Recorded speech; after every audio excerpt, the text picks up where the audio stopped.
აქ ჩვენთვის ყველასთვის უკვე მერამდენე დღეა სათვალავი აგვერია 27 ყველასთვის როგორც საკუთარი სახლი ისე გახდა ამის რუსთაველი რაც შეეხება პროცესს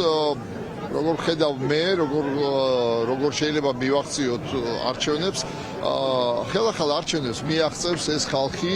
ეს საზოგადოება იმიტომ რომ ძალაუფლებას გასცემს ხალხი და ძალაუფლებას ართმევს ხალხი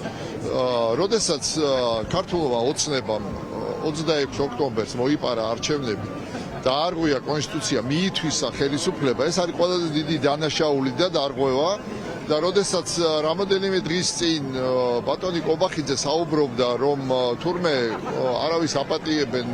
კონსტიტუციის დარღვევას და კანონის დარღვევას პირველ რიგში მათ მოეთხოვებათ პასუხი კონსტიტუციის დარღვევისთვის კანონის დარღვევისთვის და დანაშაულისთვის პირველი დანაშაული ყველაზე დიდი რაც მათ ჩაიდინეს ეს იყო არჩევნების მოპარვა შემდგომ როდესაც მათ დაარღვიეს 78 მუხლი და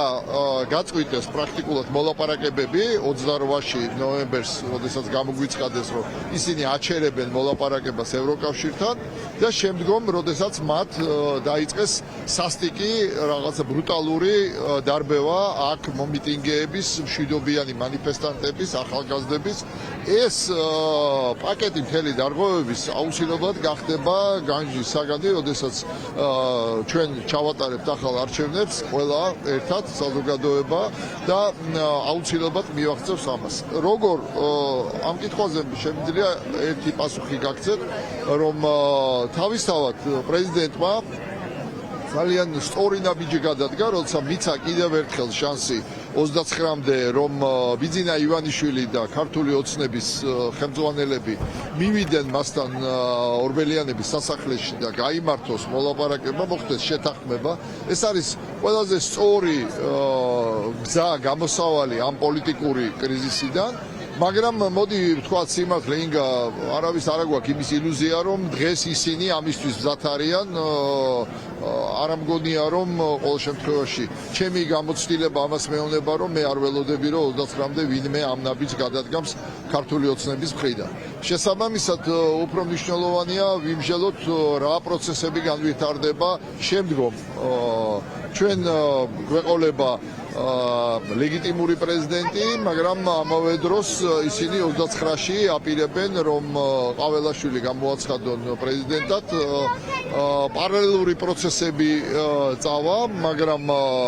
გარწმუნებთ რომ ეს პოლიტიკური კრიზისი უკვე გადაიზარდა და დაიწყო ეკონომიკურმა კრიზისმა განვითარება, რომელიც მოიმატებს ძალიან სერიოზულ მასშტაბებს შეიძეს.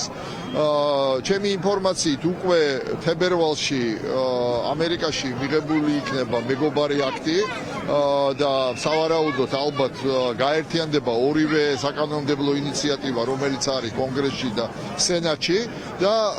თებერვალში კანონის ძალას შეიძეს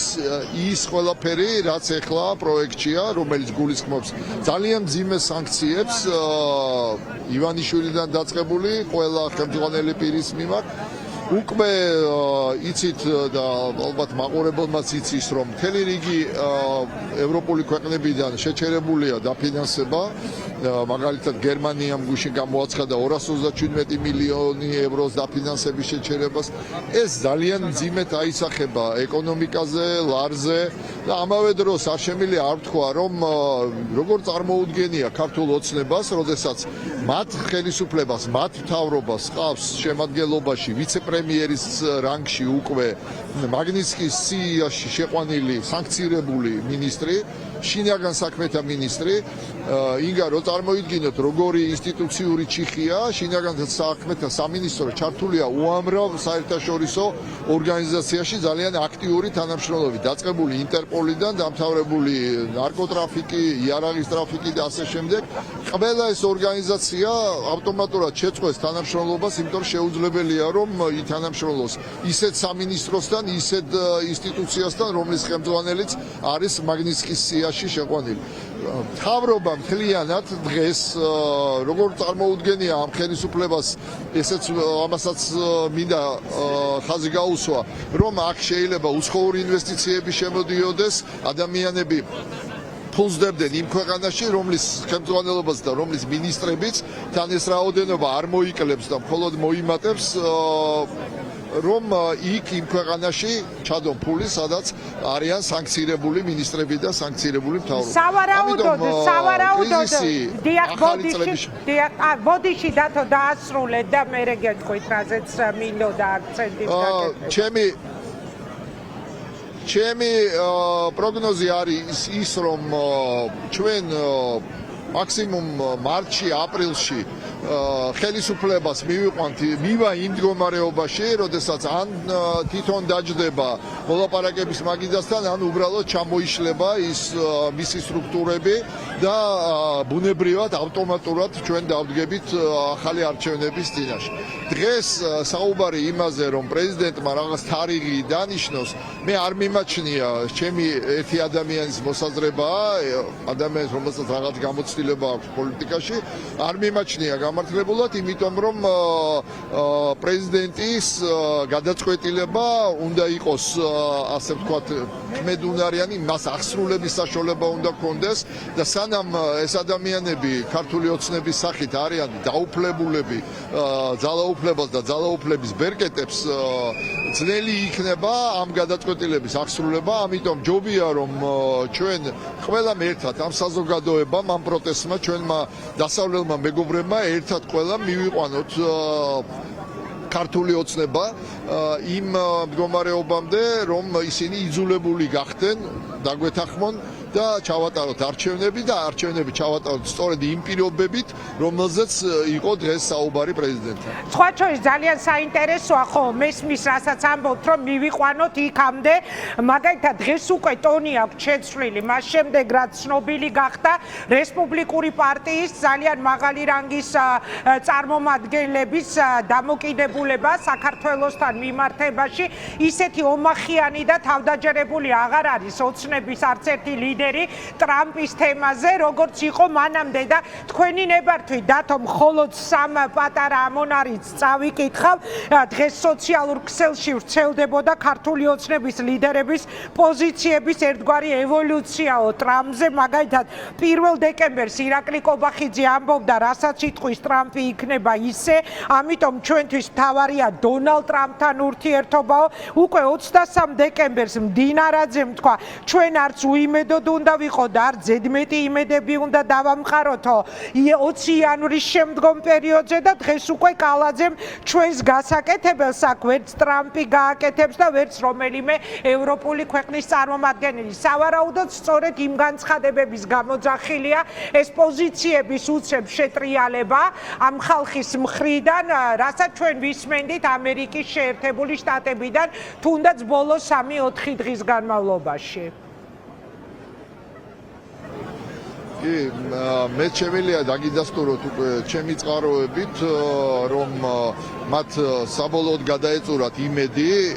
რომ ტრამპის მხრიდან რაიმე ტიპის მხარდამჭერი თუნდაც განცხადება გაკეთდებოდა, რომ თუნდაც რაიმენაირად გადაიხედებოდა სასანქციო ის პოლიტიკა, რომელიც პრაქტიკულად მომზადებულია პაკეტში და ეტაპობრივად ამოქმედდება ეს სანქციები ბიძინა ივანიშვილის ჩათვლით. აქედან გამომდინარე, მათ დაიწყეს საკუთარი ამომრჩევლის მომზადება, ფსიქოლოგიური მომზადება იმისთვის, რომ გამოაცხადონ ბოლოს, რომ ტრამპიც მსხვერპლი გახდა ეგრეთ წოდებული deep state-ის და ტრამპიც დამარცხდა ამასთან ბრძოლაში და რომ ქართული ოცნება მედგრად გააგრძელებს ბრძოლას deep state-ის წინააღმდეგ მარტო. რეალურად ინგა მე ერთი რამ მინდა გითხრათ, რომ ის რაც ბოლო პერიოდის განმავლობაში ხდებოდა ქართულ რეალობაში, რა პოლიტიკასაც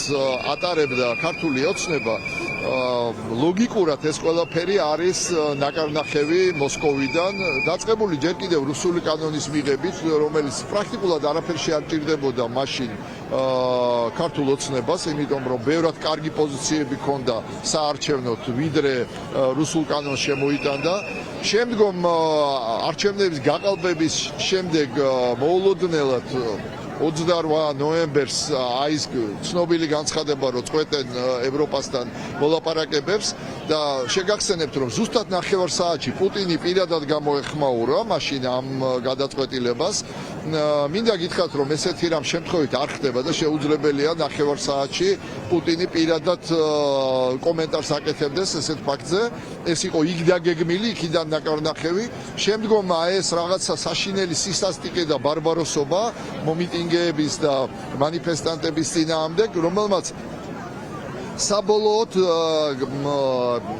ის შეკავება, რაც იყო დასავლეთიდან კიდევ სანქციებთან დაკავშირებით, საბოლოოდ მიღებულ იქნა გადაწყვეტილება და დაიწყო უმკაცრესი სანქციები. პრაქტიკულად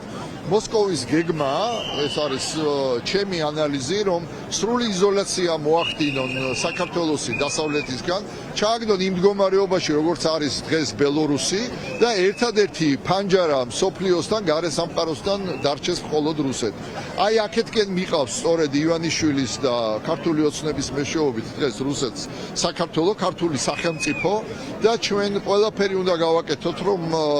ეს არ დაუშვათ, იმიტომ რომ თუ ამას მიაღწიეს, თუ ჩვენ რაიმე ფორმით ოდესმე დავიღალეთ ამ ბრძოლაში, დავნებდით, მაშინ გამოსავალი აღარ იქნება და ჩავარდებით ზუსტად იმ მდგომარეობაში, როგორშიც არის დღეს ბელორუსი. ამიტომ ეს ბრძოლა უნდა გაგრძელდეს.